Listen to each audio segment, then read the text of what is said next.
Hello and welcome to the No Balls Podcast. I'm your host, Patrick McDonald, with me co-host Sheldon Kaufman. Today we continue the NBA preseason show where we give every team their own full-length episode where we talk about their offseason and give predictions for the upcoming preseason. Today we have the Lakers episode. The 2024 Lakers are a very interesting team. Probably this is the most social media criticized and talked about team ever. Any Lakers comments before we get started? No, let's get right into it. This is an interesting team for sure. Yeah, one of the strongest fan bases in probably all of sports. To start, obviously 47-35 last season, 8th in the Western Conference. They end up getting the 7th seed in the playoffs because they win the play-in game. They lose in the first round to the Denver Nuggets. The Nuggets have their number pretty much. I'm sure Laker fans don't want us to talk about it any more than we are right now, so we'll keep going. 42-40 expected record, a good bit worse than their actual record. Talk about why in just a second. 28-14 at home. I had mentioned at some point that a team had been shorted a home game. The Lakers got this extra home game, and it was actually really beneficial for them because they were really good at home last year. And then 19-21 on the road. Again, they just weren't very good on the road here. They were, a below average team. 30-26 pre All-Star break. This is decent. They were really fighting for a playoff spot. At one point, it felt like they were sunk in the playoff race. And then 17-19 post All-Star break.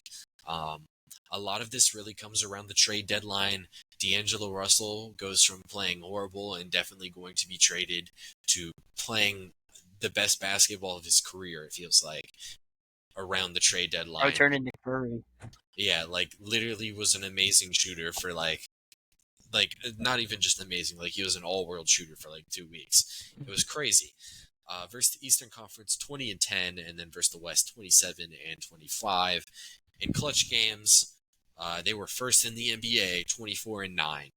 Really good stuff. This is how you overachieve your expected record by 5 games. In other games, they were 23-16. Any comments on their winning situation? Any injuries that you want to mention too? Go ahead. This was like you said, they had a very interesting season. I think they ended up beating the Pelicans to move on to that 7 seed Yeah. before unfortunately losing to the Nuggets, as you said. We saw a really good year from AD. I think this is the first AD was primarily healthy this year, right? Yeah. No, AD yeah, and LeBron both played yeah. 7 games this season. Yeah, so we finally saw a good, healthy Anthony Davis, and I think we finally saw kind of what the Lakers have been waiting for Anthony Davis. He had a really great year for them. You mentioned D'Angelo Russell. I mean, I think I might be mistaken, but I think he made the single season, 3-point record for the Lakers last year. Um, I don't know if you can fact check me on that, but it was I something couldn't like that. tell you. I think it was 3-pointers made. It was crazy. Like this, I mean, he shot 41% from the 3-point line, and it was on pull up threes. It was off the dribble threes. It was catch and shoot. It was everything. I mean, he could do it all. Um, yeah, Yeah. and then Very we good also stuff. saw some stuff from Max Christie, and Austin Reeves also had a good year after getting that contract. Yeah. Anthony Davis, 76 games played this season. That's the most Yep, by that's what I far thought. recently. Um, they did have a couple injury stuff. Cam Reddish got benched eventually. Jared Vanderbilt was the big guy, and Gabe Vincent. Those were the guys who primarily missed time. Gabe Vincent was their big offseason addition last year. He only ended up playing 11 games for them and really just couldn't find his way into the rotation towards the end of the year. Vanderbilt got hurt midway through the season. They had lost him for the whole season at that point. And then Christian Wood, not a super great player, but he was one of their bigs that got hurt towards the end of the year, only played 50 games for them. Um, overall, kind of just a little more injuries than you would have liked to have last season for the Lakers. Talking about the team, overall 0.6 net rating is ranked 19th. They were the lowest positive team in the NBA last season, but still a positive net rating. If we want to talk about their offense and defense, 15th in offensive rating, 115.9, and then 114.8 defensive rating, ranked 17th. About middle of the pack either way here. Not super strong. Talking about their offense, second and transition, 50 or very good stuff here. They have one of the best transition playmakers of all time, right? Playmakers in general, but it definitely translates into transition as well. In the half court, 15th in pick and roll ball handler efficiency, 15th frequency, 55th percentile. Decent stuff here. They had their issues, but they were not really a super bad half court offense or transition offense. They ended up being 15th overall, but their ball handlers did a decent job creating out of the pick and roll. 9th in roll efficiency, first frequency, 72nd percentile. This is what I would say is the highlight of the team here. I'd like to mention rim attempts are the best thing that you can do for an offense. They got the most pick and roll man reps. Generally leads to more rim attempts. And they were pretty damn good at it, 9th efficiency. This is what kept their offense afloat, even if some of the other stuff was pretty good. 7th in post efficiency, 4th highest frequency. A lot of this is running through AD and LeBron and post-ups. Sneakily, Rui Hachimura gets a good bit of post-ups for them last year. A lot of that is mismatched stuff because somehow he's getting threes on him at 6'9", 250 pounds because there's AD and LeBron next to him, right? Interesting stuff. And a lot of it was trying to take the ball out of LeBron's hands in the regular season. If LeBron was running more of their pick and rolls would have been more efficient. But they were letting other guys do them a lot. And then isolation, 17th in ISO efficiency, 12th frequency, 45th percentile. Not as good here. They're losing a little bit on this end by running at 12th highest frequency. But overall, this was a solid offense. Obviously 15th ranked. This is with LeBron kind of, coasting a little bit in the regular season. Talking about other stuff, they didn't get themselves extra possessions, 29th in offensive rebounding. This was really a scheme thing. Like Darvin Ham wanted them to get back defensively in transition. We'll talk about the success of that in a second. And 3-point percentage, they were 8th with the 30th most attempts. So they were not getting the attempts up. They were making them at a decent rate, but they did not take a bunch of these attempts. 11th in pull-up 3 percentage with 21st highest attempts. Again, solid percentage, not a ton of attempts. That's what you get out of their offense. Any offensive comments before we move on to their defense? You pretty much talked about it. I think AD was a huge part of that role. Why the role numbers were so good, and obviously because of the post-up stuff. It's. A lot of this was run through LeBron and AD, and yeah. Yeah, AD, really good role finisher. Their other bigs were solid at it, but Anthony Davis was exceptional. Is the big thing. Defensively, we'll switch over. Like I said, 17th ranked, not very good. If you move into transition, 14th ranked transition defense, 15th in pick and roll ball handler defense, 10th highest frequency. So they're at least forcing a lot of attempts here, even if they're average at preventing the efficiency of these attempts. 52nd percentile.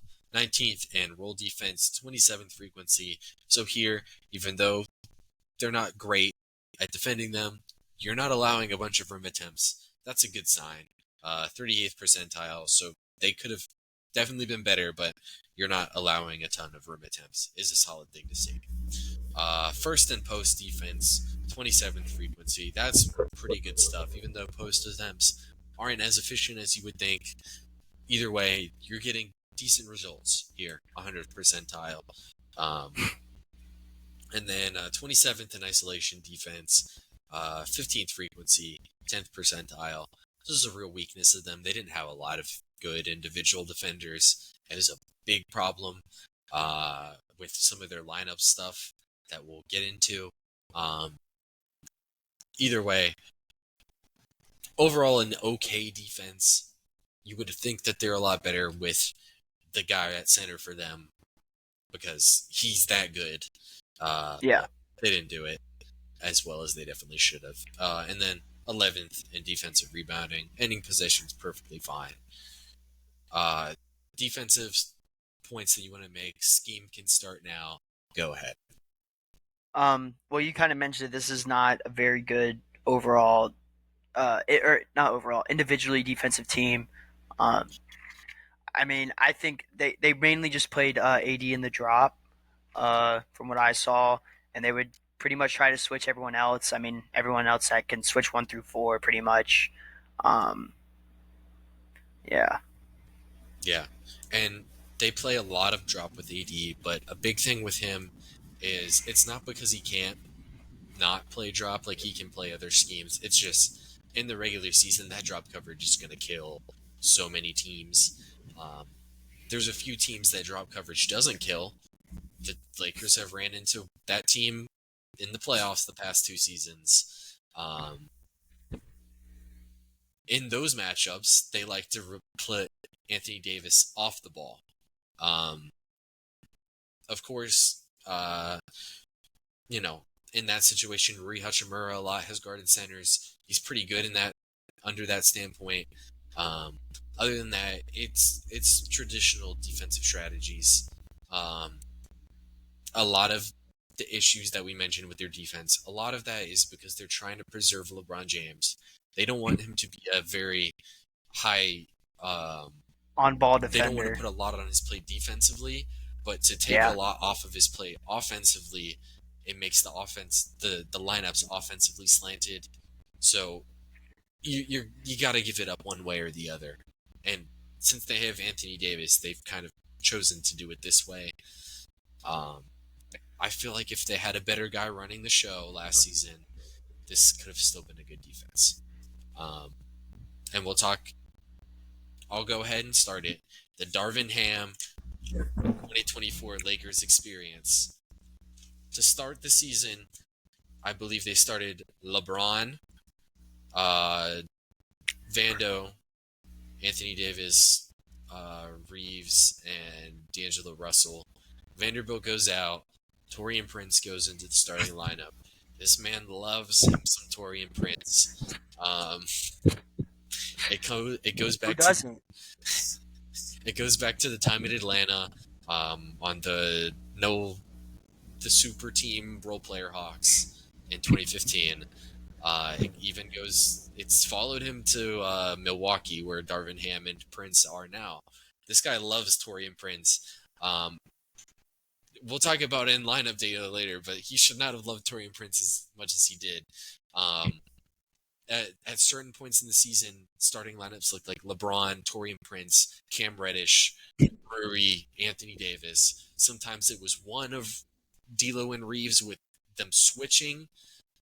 Sometimes there was no consistency with these roles.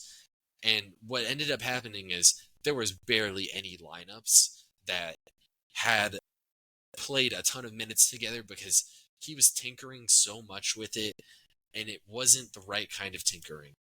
It was just putting First-year head coach. He's trying to. It wasn't good, man. And you would have hoped it would have been better. He really screwed with the lineups way more than he should have. At the end of the season, when they went on a run, their starting lineup was LeBron, Reeves, D'Lo, Anthony Davis, and Rui. That is two pretty big wings, and then I would call 2 guards. Yeah. And going forward, I would expect that is what they run a lot.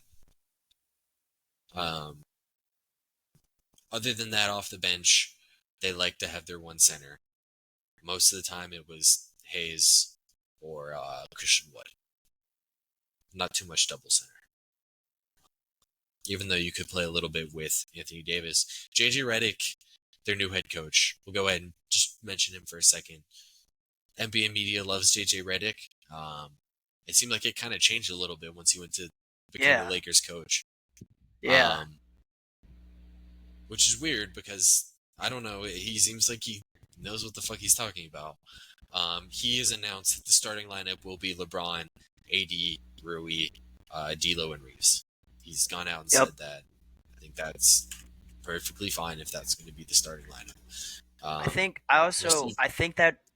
that they last year together they were 21-10, that lineup. When they started off with that lineup, they were 21-10 together. 23-8, yeah. I think I mean that's close enough to where that sounds right. Mm-hmm. That's what the starting lineup is going to be. So we'll breeze over that in the lineup section. Overall, that was a lot of talking for me to say that Darvin Ham played a lot of lineups last season, but overall the theme was Anthony Davis, 2 guards or 1 guard, and then wings. Going forward, do you have any more scheme talk for them before we get into their offseason?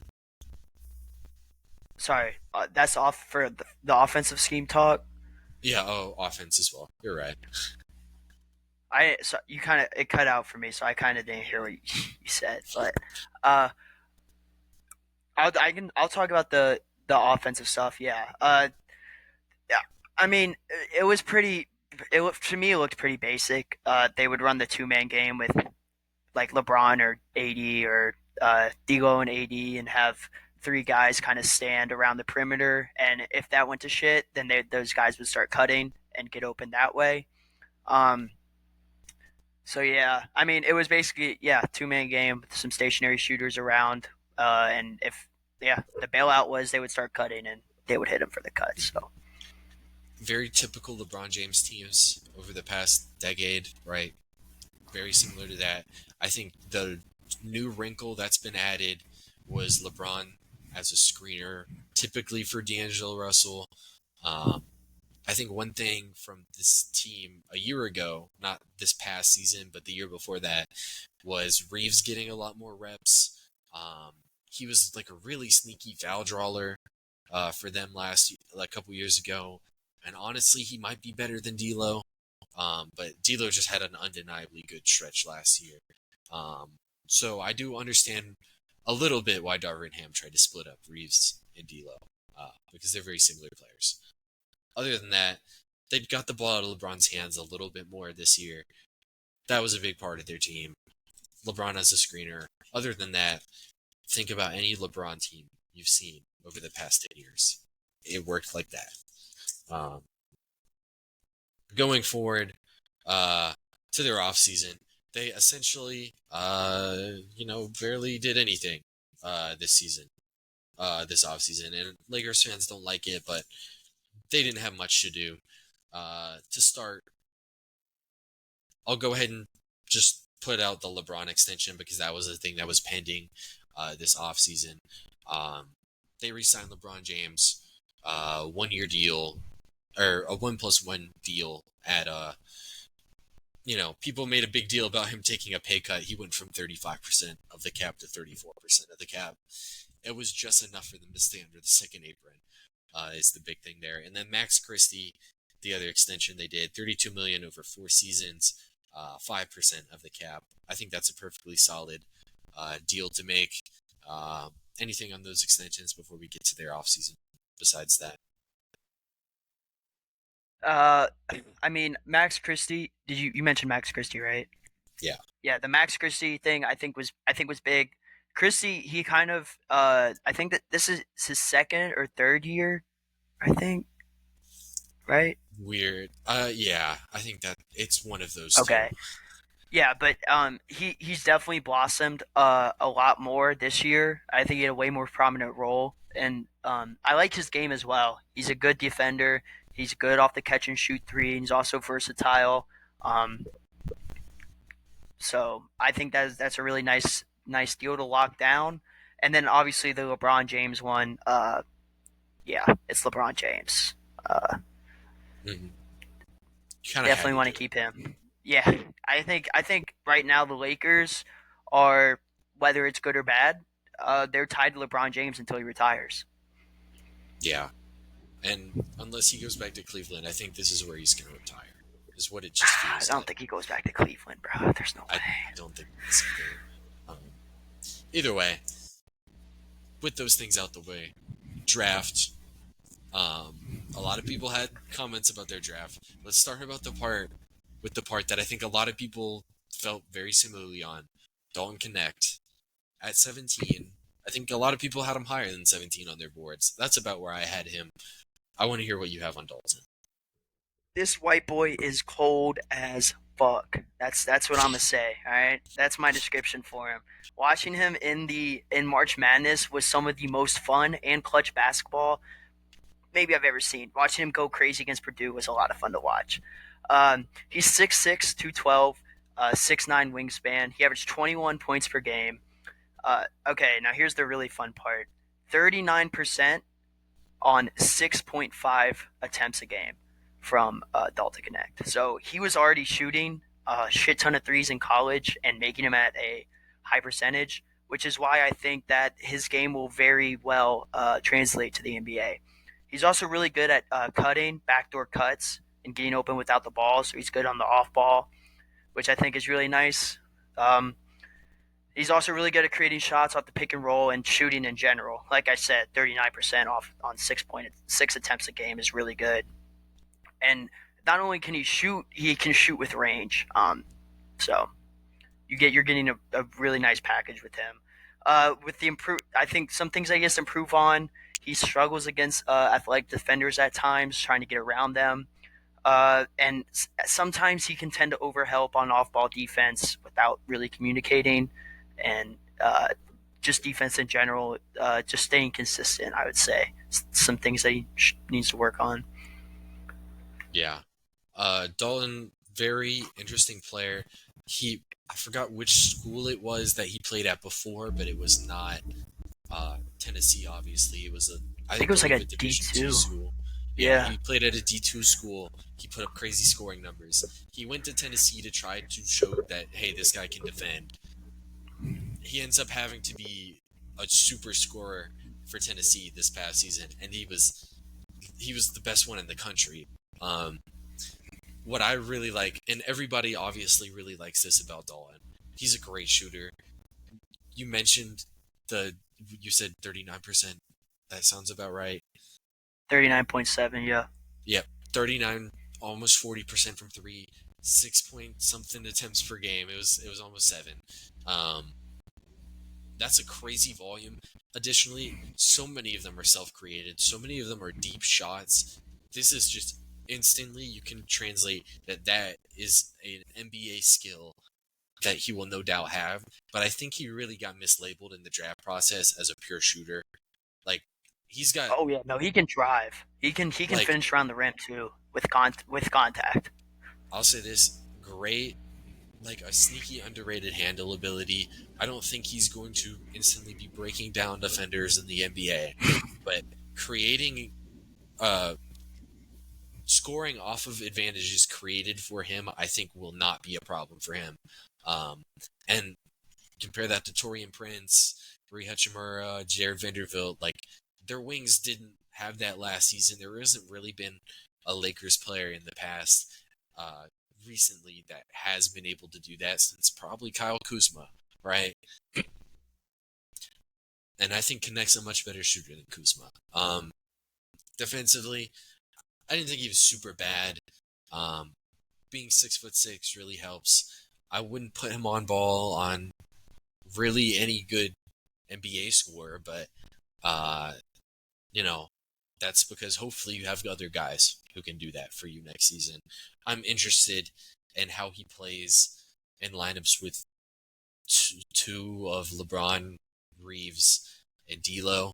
I'm really not sure how you're going to make that work defensively, but at the very least, like, this guy will be able to at least make the offense easier for LeBron to create for him by being a good shooter, and not only being a shooter, um, just a really good scorer is how I would describe him.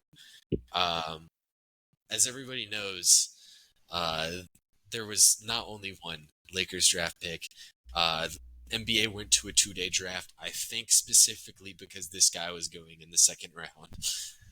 Give me your Bronny James, because I know you have strong feelings about this.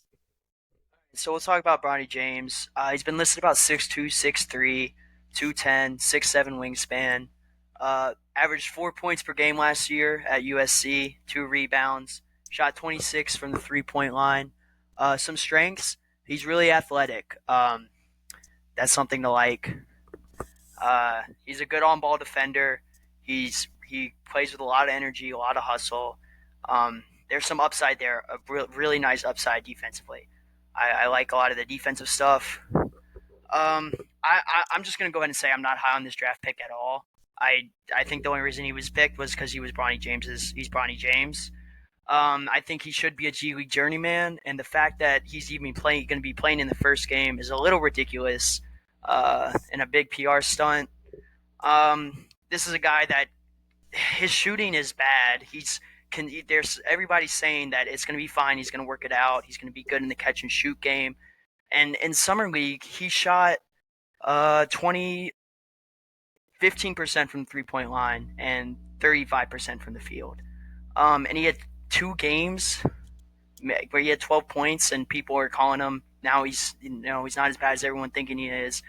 I like him as a good G League player. I don't really see any big upside with him.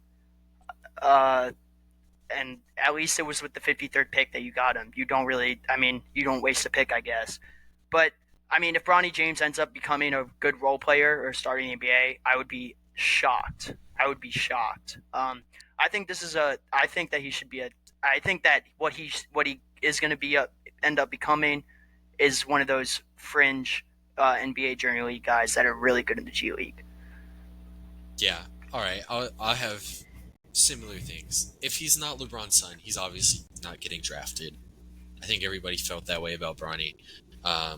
You mentioned the defense. I think the defense is pretty real. The athleticism is pretty real. The shooting concerns are there, obviously. You'd mentioned him playing in the first game.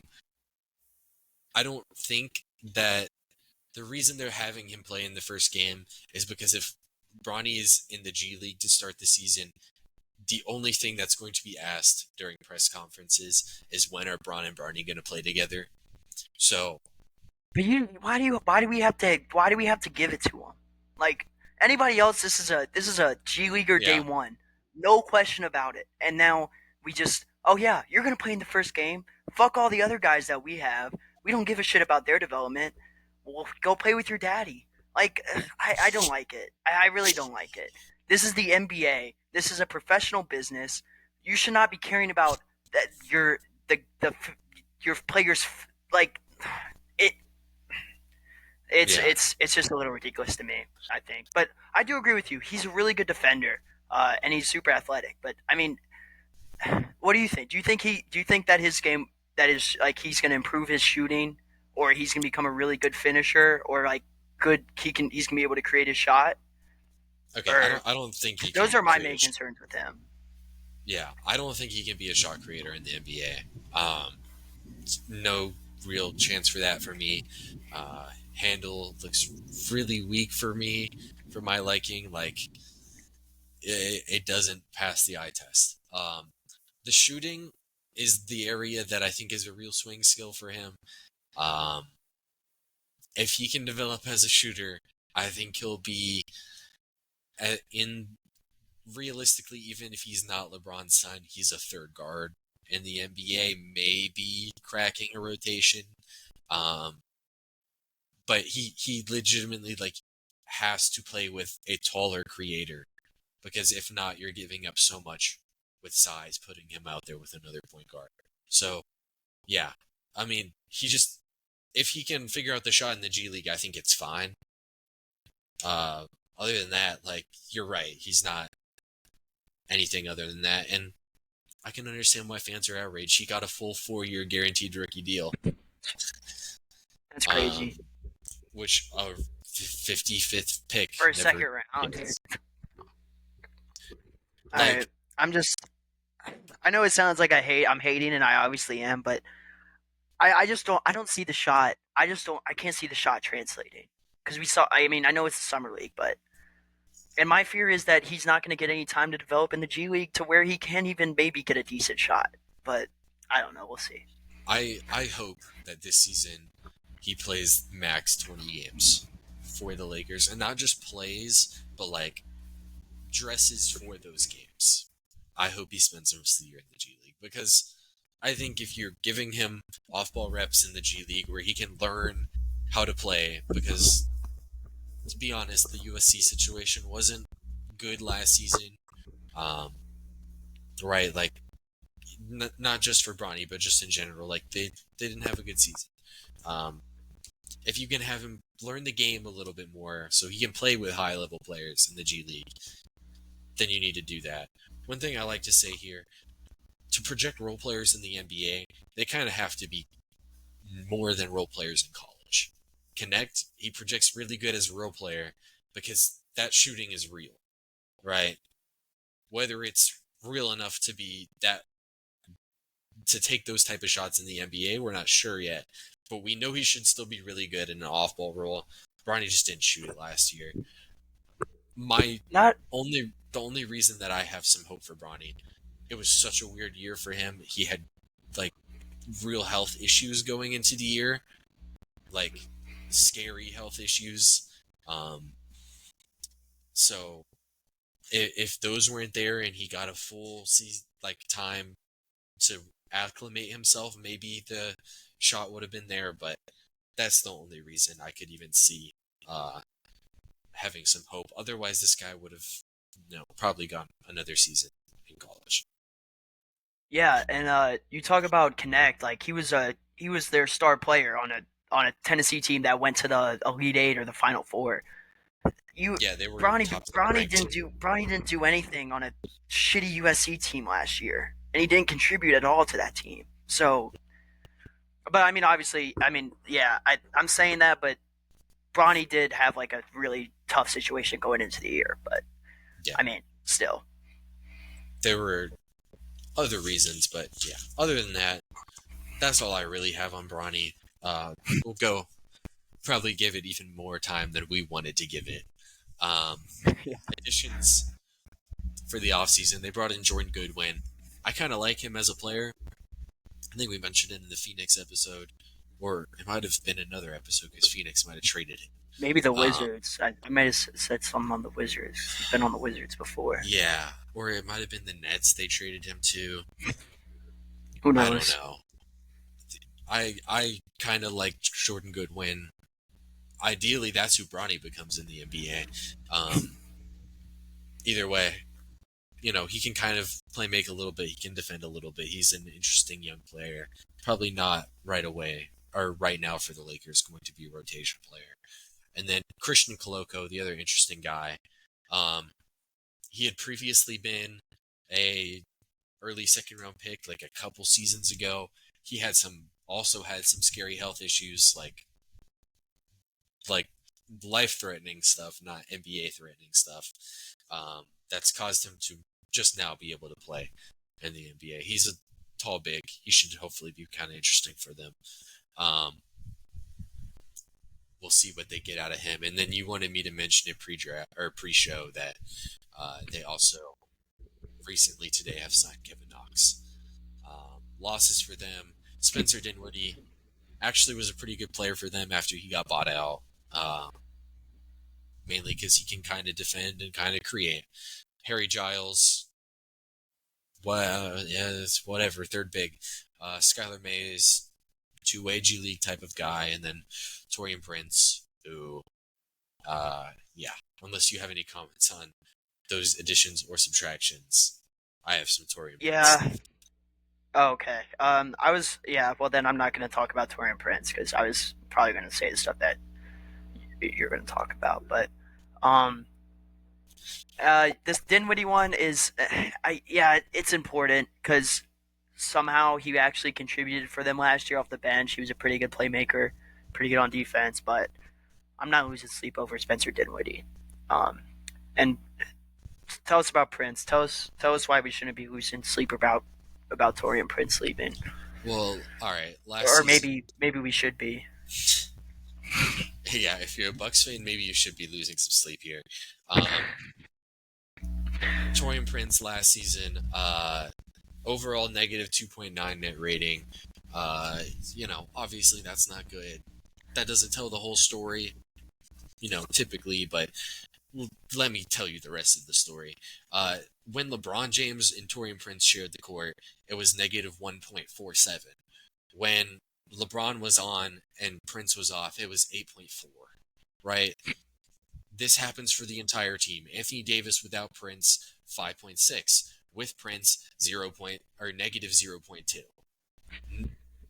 D'Angelo Russell with Prince, negative 6 or negative 0.6.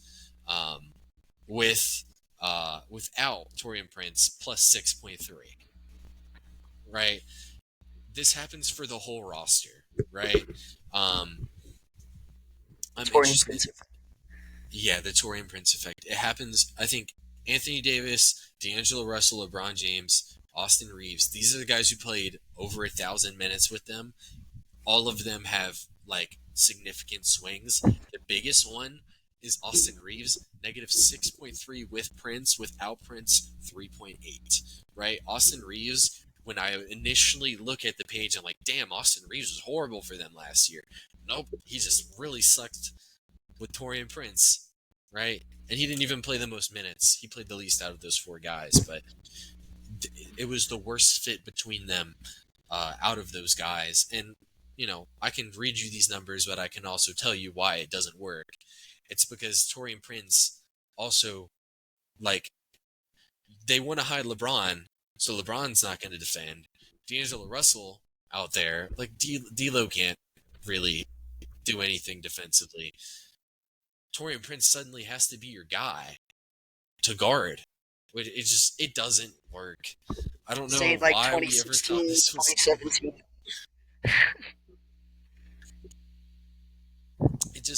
It sounds like something that you would have just instantly struck down if somebody would have proposed it as an idea to you. But it was Darvin Ham's primary defensive. Mentioning Torian Prince and starting lineup in the same sentence anywhere past like 2018 is just ridiculous. like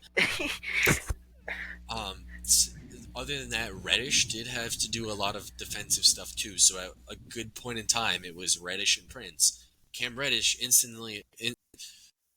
interestingly enough, was not affected by this Torian Prince thing because Cam Reddish himself was not very good. Negative 0.9 without Prince. With Prince, it was really bad. Negative 3.4, which actually was not actually that bad, but compared to, you don't want to be negative 3.3 points per 100 possessions worse than your opponent. You look, the only guys who I would say were good perimeter defenders for the Lakers last year: Spencer Dinwiddie, Max Christie, right? Cam Reddish. The reason Cam Reddish doesn't work is because Cam Reddish couldn't shoot last year. So that'll kill those lineups. And then the rest of these guys, none of them are good perimeter defenders. Max Christie, -1 on the dot. And then Spencer Dinwiddie, +9, right? If you have guys who can defend, then it kind of hides the fact that, Torian Prince has to be your primary point of attack defender. And then you look, the Anthony Davis. Obviously, Anthony Davis was one of the better guys because Anthony Davis will clean up so much for you on the defensive side of the floor. Other than that, I don't have too much other stuff. I'll quickly look at the D'Lo and Reeves stuff without Torian Prince, because I think that's a pretty important distinction to make. Other than that, do you have anything on the Prince stuff too? I don't have the numbers that you have, no. It But I do know. I'll say this. Or was that real? The thing that said LeBron had a no, that had to be fake. Never mind. Never mind. Never mind. Never mind. what was it? I'm not even gonna say it, bruh, because I think it's fake. No. Let's hear it just for the fan. It's like it's like him saying, "Man, Darvin Ham really had us starting Torian Prince all year," and then it was like, oh wait, did they cut out? Did I cut out? Yeah. All right. Okay, it was like it was the thing. It was the thing where Darvin Ham, where it's like LeBron's talking to some player. He's like, "Man, this man really had us Steph running." Curry. Oh yeah, so that was real. With Was the that Olympic real? memes, I mean, I don't know if LeBron really said it, but people Okay, were okay, making okay. memes. It was like, That's yeah. So then he yeah. kept I didn't. starting Torian Prince. Yeah, yeah. So, That's what I was trying to. But I didn't think it was real. That's why I didn't want to say LeBron said it. yeah, I don't know if he really said it, but like, it was like, dang, LeBron's now about to go back to his team from last season. Overall, I pulled the numbers. D'Lo and Reeves without Torian Prince was plus 3.2. Um, that's pretty good. With Anthony Davis, it was plus 5. With LeBron, it was plus 9.7. That's with D'Lo on, without Torian Prince. Austin Reeves, in those lineups with Austin Reeves and no Torian Prince. Anthony Davis was plus 4 and LeBron was plus 5. So D'Lo typically is trending to be the slightly more impactful player here. And this is important because they're playing similar roles on the same team. Yeah. Generally with net rating too, it's not necessarily great to compare across teams, just looking at the overall net rating, but comparing in the context of the team, it's generally kind of pretty good to do that. Overall, unless you have any more comments on this, we'll go to lineups. Now let's talk about the lineups. So we already mentioned the starting lineup. We don't even have to do the predictions because JJ Redick has Blessed to. us. He Yeah, blessed us he with blessed the us with with the info. Um, yeah. So Lakers. There we go. The starting lineup, we have no speculation to have. It's going to be D'Lo, Reeves, LeBron, Rui, and Anthony Davis. Bench lineups is basically what we have to decide. We'll start at center. Who do we think their backup center is going to be between Wood and Jackson Hayes? Yeah, I think you still go Jackson Hayes from last year. I really like Jackson Hayes' rim protecting ability, and he's also a good finisher around the rim. Okloku's their other center, right? Koloko, yeah. Koloku. I think that Jackson Hayes. I like Jackson Hayes' finishing game a lot more. I think he's a good rebounder. I've always liked Jackson Hayes. I think he's a really good backup center. So yeah, I think you stick with Jackson Hayes. Yeah, I have Hayes as well. I don't think he's as good of a player as you do, but he's fine. He's a good rim protector. He has some foul issues, but he's athletic. He can finish lobs, and that's all you really need your backup center to do. Wood gives you a little bit more. I think last year he was actually a really good rim protector. That hadn't been a thing in the past, really. Either way, I think I lean Hayes. I'm pretty sure Wood is not currently healthy for them. Yeah, Um, I don't think he so is. so it's going to be Hayes to start the year, and I could easily see that him just taking that full time. Yeah. The rest of the bench, pretty much up for grabs. Who do you have as the rest of their bench? I don't know. I think like you said, up for grabs. It's at the beginning of the year. It's a revolving door, and then as the season go on, it gets more solidified. I mean, shit. I could see Dalton Connect coming off as a 6 man this year for them. Uh, Maybe if Gabe, it depends on what Gabe Vincent gives you, because we also haven't really seen much from Gabe Vincent. I also like Jared Vanderbilt. Um, man,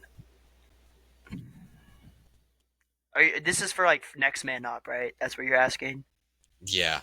What do we? Yeah. Yeah. What do we think is? Man, I guess I'll go to start off the season.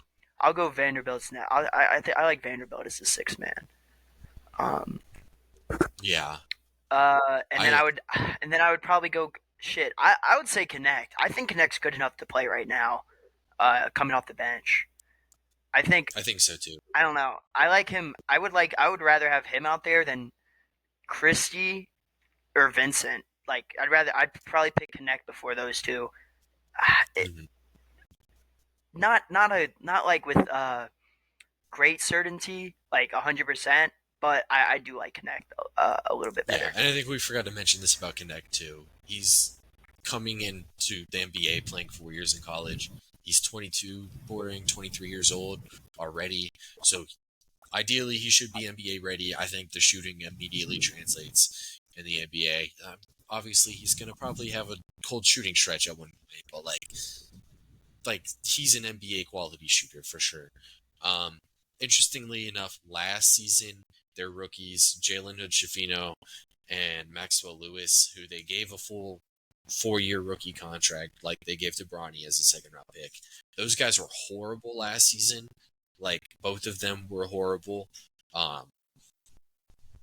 Maybe they can take a step forward next season because those were two guys who a lot of draft people really liked them and thought they would be good. They went in the top 40, both of them.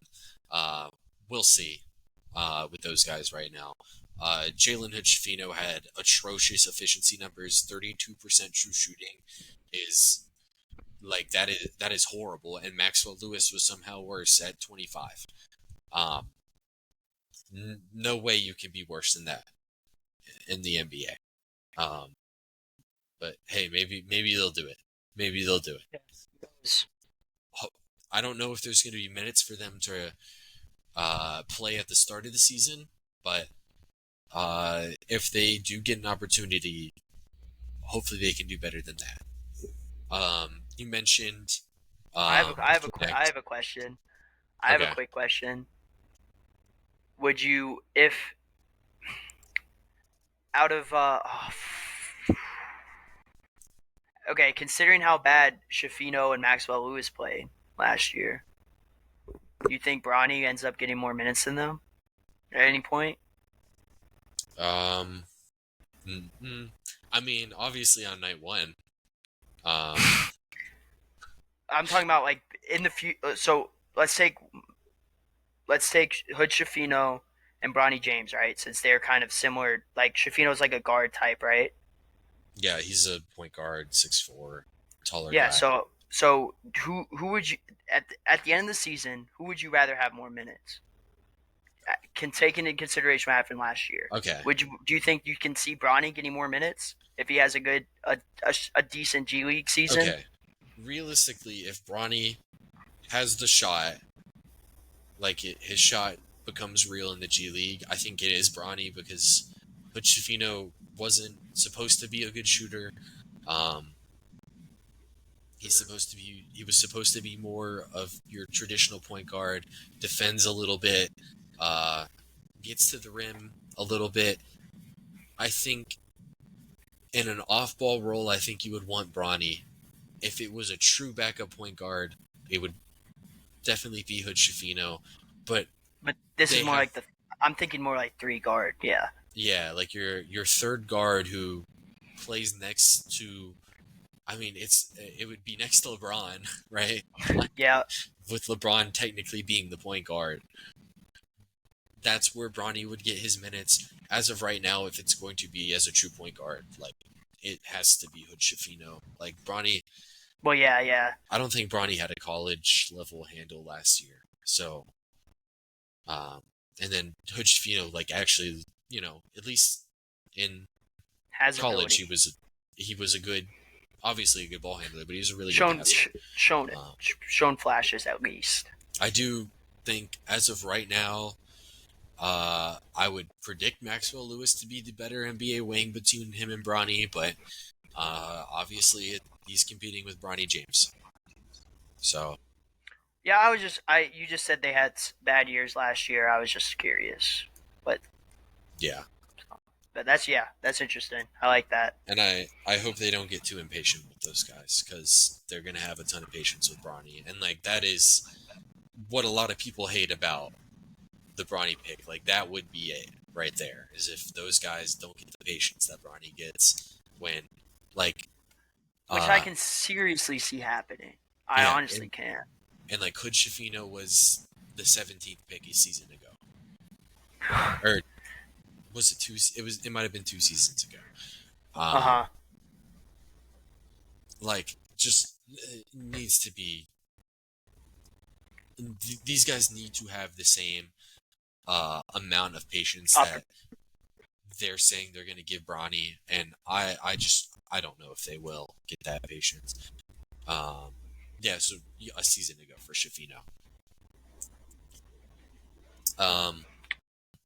I think we kind of came to a consensus that it'll still be Vincent, Connect in some capacity as their other two bench guys. I like Christie getting some wing minutes over Reddish, just because he's a much better shooter than Reddish. And then, yeah, you had mentioned Vando. I think Vando could really unlock a lot of their lineups. Just having that switchability, he should bring them some good energy, some good defense.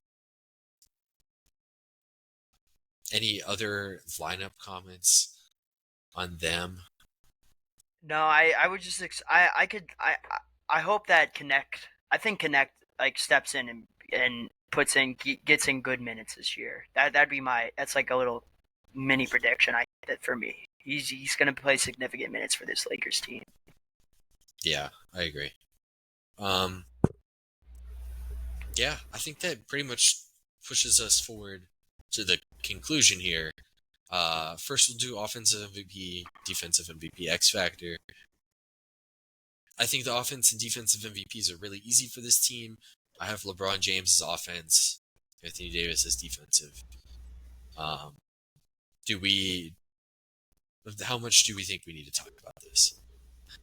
We don't have to. Yeah, Anthony as Davis. As much as you want, I don't have to talk about it. People know. We'll talk about LeBron and AD as individual players and a top 50 list that I'm making in another episode. But AD is maybe top 2 defensively. Not overall. Yeah, that's why I would raise my eyebrows a little bit. Yeah, and then LeBron, it went back down when you said defense. I was like, all right.